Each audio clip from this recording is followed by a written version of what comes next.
Alright, today we are going to be seeing how tough these iPad screens really are.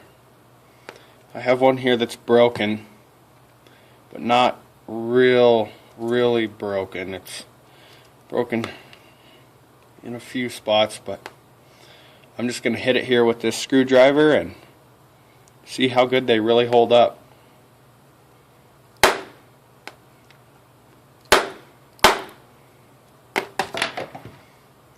So it's pretty strong here.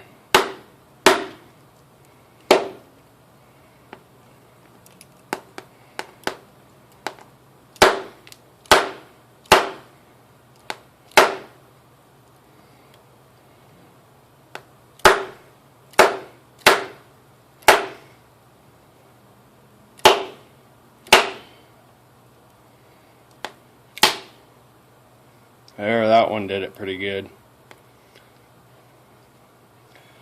iDoctor can fix these in an hour and have it looking brand new.